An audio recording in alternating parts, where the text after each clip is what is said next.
abrazo muy especial a ti, querido José Luis, y mucha suerte en esa próxima etapa de tu vida. Te han tocado tiempos durísimos, sabemos cómo quieres a tu España, cómo quieres a América Latina, la mejor de la suerte, y cuenta siempre con estos amigos de ese pedazo de patria también que es Ecuador. Otro saludo muy especial a Lula. Ojalá pueda vencer esta nueva batalla, es como un gran luchador lo sabrá hacer, a la que se enfrenta. Probablemente muchos de ustedes conocen que antes de meterme en este lío de ser presidente de la República, toda mi vida fui académico, y no se me quita la mala costumbre. En el año 2009 publiqué un libro, Ecuador de Banana República, la no república, cuyo título intenta decir que, bueno, nunca fuimos un ejemplo en cuanto a éxito social y económico, pero lo que se hizo en las últimas décadas fue realmente devastador. Fue un libro escrito con apasionamiento, con parcialidad, con rabia incluso. A mí no me pidan ser imparcial, yo siempre estaré con los pobres de mi patria, siempre estaré con América Latina, pero eso no quita la objetividad científica. Y ha sido un libro escrito con objetividad, incluso con testimonios personales, porque parte de esa historia me ha tocado protagonizarla. Y me permito leer la página 183, el subtítulo, Los dólares como instrumento de chantaje. Era abril de 2005, fue publicado en 2009. Era abril de 2005 y Ecuador se encontraba convulsionado por la total traición a los votantes por parte del presidente Lucio Gutiérrez, cuyo gobierno demostró una deshonestidad solo superada por su incapacidad. El 20 de abril, ante la magnitud de las manifestaciones populares en la llamada rebelión de los forajidos, el coronel Gutiérrez huye del Palacio de Gobierno y lo reemplaza su vicepresidente, el doctor Alfredo Palacio, quien al día siguiente tiene la gentileza de nombrarme ministro de Economía y Finanzas de la República del Ecuador. Aquel mismo día tenía que llegar al Ecuador Pamela Cox, en ese entonces vicepresidenta del Banco Mundial, para la suscripción del préstamo número 7276S de libre disponibilidad, por un total de $200 millones y la entrega de $100 millones correspondientes al primer desembolso. Dicho crédito había sido aprobado meses antes por el banco, ya que, como estaba estipulado, hasta diciembre de 2004 el país había cumplido con todas las condiciones exigidas. Jamás llegaron ni Pamela Cox ni el cheque. Varias veces me reuní con el representante del Banco Mundial en el Ecuador para saber qué pasaba. Nunca olvidaré su sonrisa entre burlona y lastimera, como tan solo esperando que yo entendiese cómo funcionaba el mundo y quiénes eran los que mandaban. Luego de 3 meses de dilatorias, pretextos y exigencias, tales como nuevas evaluaciones y aprobaciones del Fondo Monetario Internacional a la programación macrofiscal, tuve que viajar a Washington para reunirme con Pamela Cox, quien personalmente me informó, debo reconocer la frontalidad anglosajona, que el préstamo quedaba cancelado por haber reformado la Ley de Transparencia Fiscal y derogado el infamante fondo llamado FEIRE, que servía para garantizar con nuestros ingresos petroleros pago hasta anticipado de deuda externa. Al poco tiempo, apenas 105 días después de asumir el cargo de ministro y de intentar una política económica soberana, tuve que renunciar por presiones de los organismos financieros internacionales y de los tradicionales grupos de poder locales. En abril de 2007, semanas después de mi investidura como presidente de la República del Ecuador, y luego de esperar infructuosamente explicaciones por el vulgar intento de chantaje citado, expulsé del país al representante del Banco Mundial y a su socarrona sonrisita. Ya es la hora de que esta burocracia internacional aprenda a respetarnos.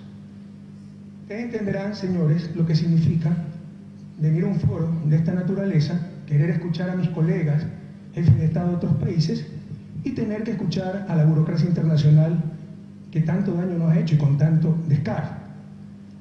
Yo creo que es hora de superar, mi querido Fernando, el neocolonialismo. Y no solo la intervención del Banco Mundial, con sumo respeto también, aquí hay otro subtítulo, 160, página 160, que habla de la doble moral de los países desarrollados. Bienvenida a la OCDE, si quiere comparar cifras educativas, criterios objetivos como eficiencia, productividad, pero cuando nos viene a predicar ideología disfrazada de ciencia como el librecambismo, el aperturismo sin restricciones, cosas que ellos nunca han practicado, ni siquiera ahora, porque tienen barreras arancelarias, tienen subsidios a sus agricultores, etc. realmente pues causa un poco de desazón y molestia. También creo que son rezagos del neocolonialismo, más aún cuando esperaré el día en que la OCDE reciba a los países latinoamericanos para ver qué pensamos de su política económica, de su política internacional, de su organización social y económica, como ellos a cada rato nos envían cátedra sobre aquello. Creo que es muy importante, compañeros, si queremos, y esto tiene que ver con el tema, como me referiré más adelante, de esta cumbre, si queremos lograr verdaderamente el desarrollo, lo primero que tenemos que hacer es vencer el neocolonialismo y el etnocentrismo. Con todo gusto, para escuchar a organismos regionales de desarrollo, como la CEPAL, parte de la historia de América Latina, la CAF, incluso con cierto reparo, mi querido Alberto El BID, que también fue otro de los partícipes del consenso de Washington, imponer el neoliberalismo en toda la región, y todavía, para crédito de libre disponibilidad, nos exige cumplir con la cláusula cuarta del Fondo Monetario Internacional, es decir, que el Fondo Monetario venga a revisar nuestras cuentas macrofiscales. Esas son las cosas que tenemos que tratar en esta cumbre, para superar de una vez por todas el sometimiento, el neocolonialismo, el condicionamiento. Pero por lo menos, mi querido Fernando, que abren al final, para de esa forma uno poder decidir si se queda a escuchar, con todo cariño a la CEPAL, la CAF, hasta el BID, pero poder retirarnos sin mayor problema cuando hablen organismos que yo cuestiono muchísimo y que creo que debería cuestionar toda nuestra América. Y creo que así le daremos más contundencia a estas cumbres, dando pasos certeros, insisto, por ejemplo, para superar el etnocentrismo y el neocolonialismo. Si no, cuidado, como decía Sebastián, me parece el día de ayer, nos parecemos a la cordillera de los Andes, no puras cumbres.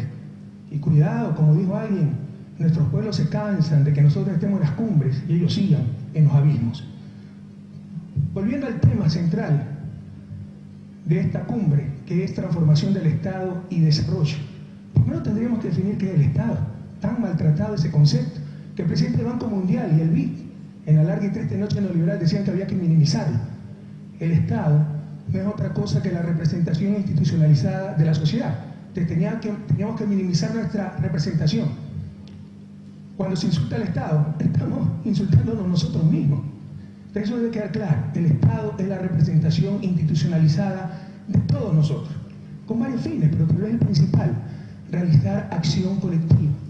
Hay acciones individuales para problemas individuales, pero se requiere acción colectiva para problemas colectivos, y vaya que si los hay, y más de lo que suponíamos, sobre todo en la larga y triste noche neoliberal.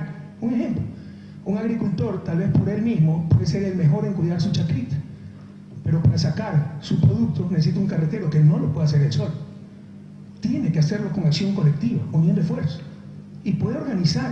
Hay una minga, como decimos en Ecuador, un trabajo solidario conjunto para construir el carretero, pero más eficiente será tener una institucionalidad para hacer ese carretero, es decir, el Estado, en este caso puede ser Estado local. ¿Cuál es la gran pregunta entonces? ¿Hasta dónde acción colectiva y hasta dónde acción individual? Que también es necesaria, creo que es necesaria para el desarrollo.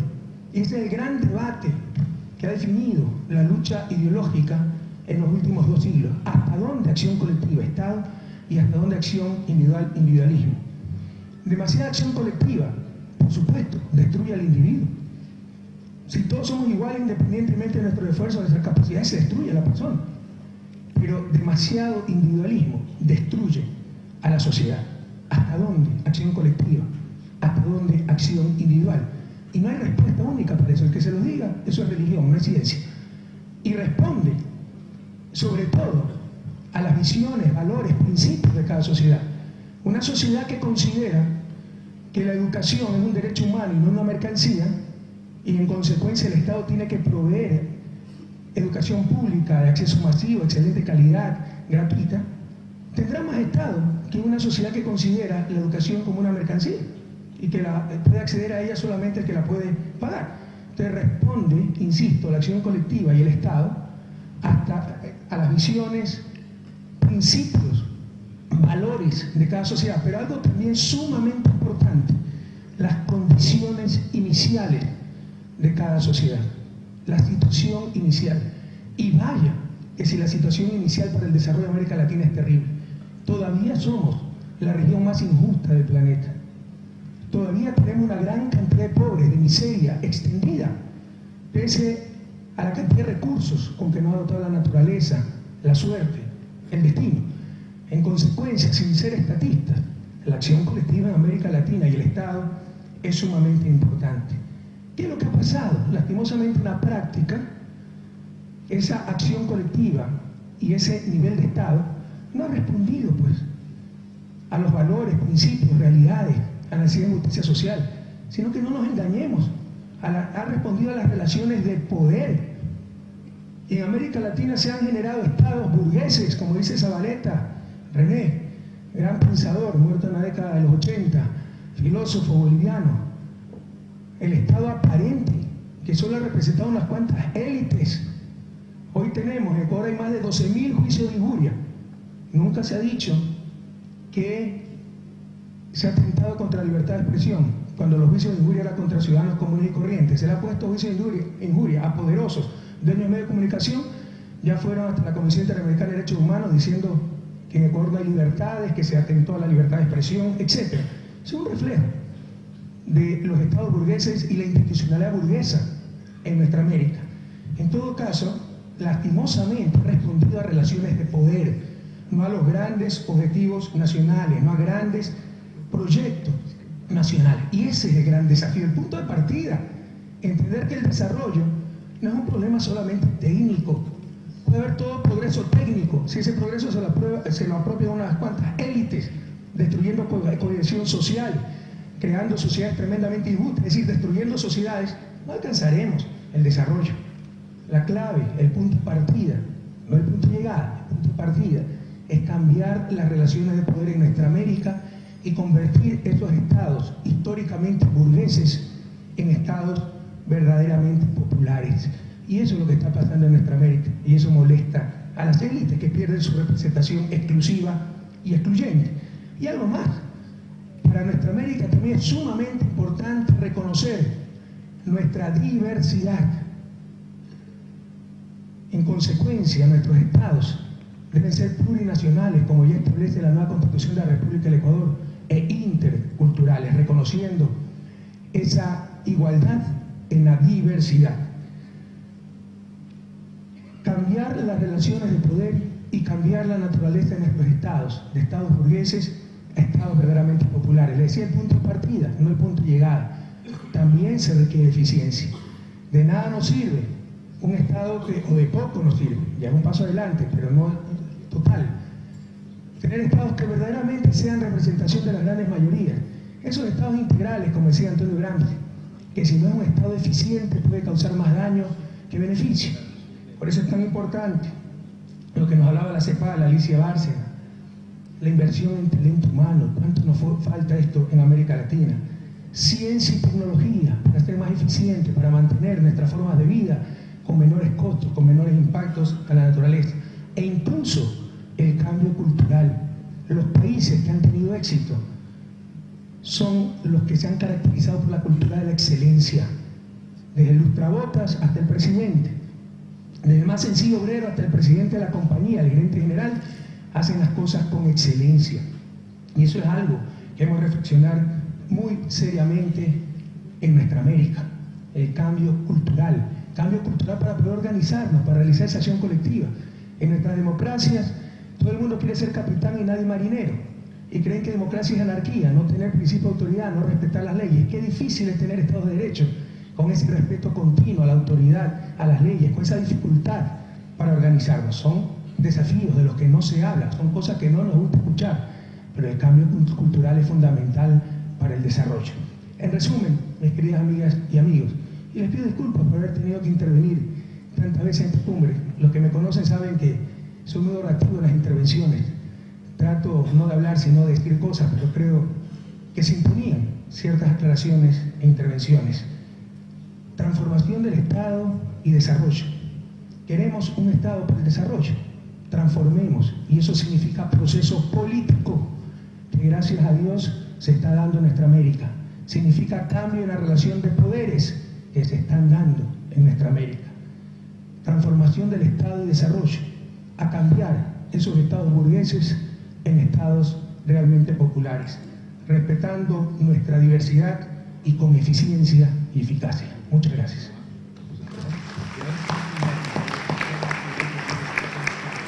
Muchas gracias, presidente Rafael Correa de Ecuador.